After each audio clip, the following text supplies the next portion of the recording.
حضرت ابراهیم با نمرود یک بار در قرآن دیده بودم حاضر اگر آیت‌های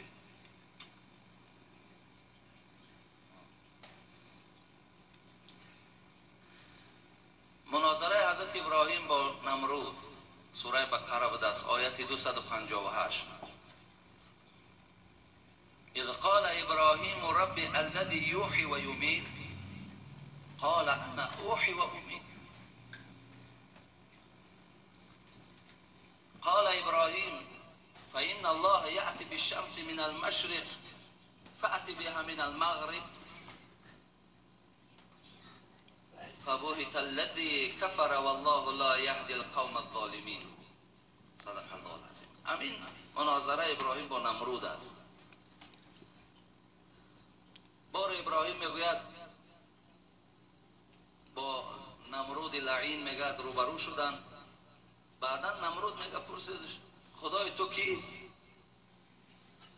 بعد گفت ربی یحیی و یمیت، پروردگار من گفت آن ذاتی است که زنده میکند و میمیراند.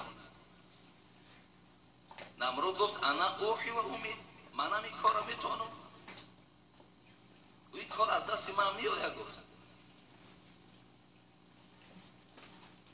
بعدا میگه یک نفر زندانی بود که حکمش به قتل بود و یا آزاد کرد.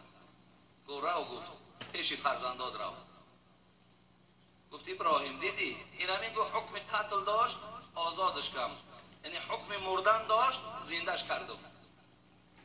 و یک نفری بیگناه را میگه دعوت کردن آورد، میگه زد کردن شد جا به جا شد. گفت اینم مرد اینش. اونش گفت حکم قتل داشت زندهش کردم، اینش زنده بود مردش کردم، از دست من می آمد است. گفت حضرت ابراهیم گفت نمرود گفت این زنده کردن و مردن این نیست. گفت پس ابراهیم گفت پروردگار من گفت از مشرق آفتاب میبرارد و در مغرب فرو میبرد. تو میتوانی که از مغرب آفتاب براری و در مشرق شنانی. بعدا میگه نمرود عاجز آمد. نمرود عاجز آمد. این اصلا کمی همین غرور آدم به عقل به فهم میکند. آدم وقتی مغرور میشود بسیار آدم دیگر به فهم و به عقل و به دانش هم میشود. ولی ببینید فرعون هم دعوای خدایی داشت. انا ربکم الاعلی گفته بود، من خدا هستم گفتم. میگه بار شیطان میگه نزدش آمد، شیطان خودش در هر صورت میدراره. نزد فرعون آمد و که فرعون یک خوش انگور میگه در دستش هم تا نوش جان کرده سه. بعدا شیطان میگه گفت فرعون گفت آیا یگان نفری هست که همین خوشه انگوری ترا به مروارید گفت مبدل بگرداند؟ به مروارید. بعدا گفت نه. گفت شیطان میگه با سحر خود میگه همون خوشه انگور دست فرعون میگه به مروارید مبدل گردانید.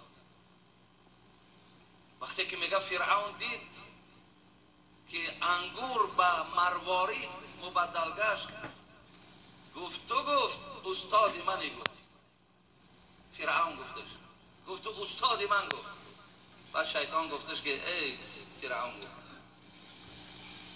همین استادی که مرا خواندی مرا به همین استادیم گفت خدای عزوجل به بندگی قبول نکرد. این نشانه احمقی توست که آخی تو خودت خدا گفتی خدا استاد را آخی. پس بگرد از این حماقتت.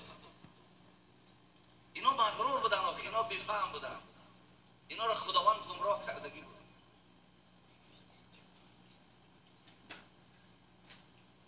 پس وقتی که نمرود که همچنان دعوا کرد خداوند میگه برای آن که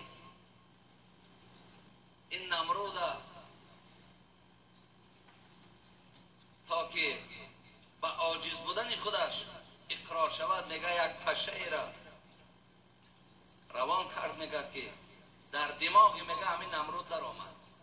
دماغ آغشته تر آمد. این پشه میگه صاحبای تفسیر میگن نصف بدنش جان داشت و نصف بدنش جان نداشت. یعنی یک پشه فلج بود. چیزی که بنده های خدا امروز میبینی که از میان بالاشون حرکت دارد و پایانش حرکت ندارد. یعنی بالاش در جان هست، پایانش در جان نیست. این پشه میگه از زمره همون پشه ها بود.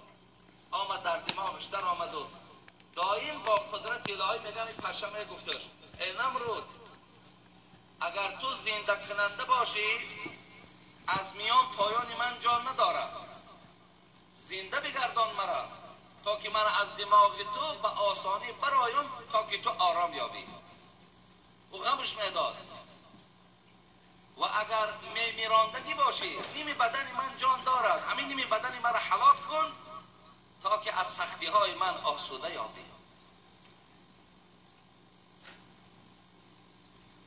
ولی با همون کافتکای پشه در مغز سر نمرود نابود کرد. برای این برادر عزیز این مناظره ابراهیم با نمرود همین است. اینا قصه هایی هستند که پروردگار در قرآن گوشزد میکنه که تا که یگان بنده خدا مغرور نشود، در قدرت الهی تسلیم شود.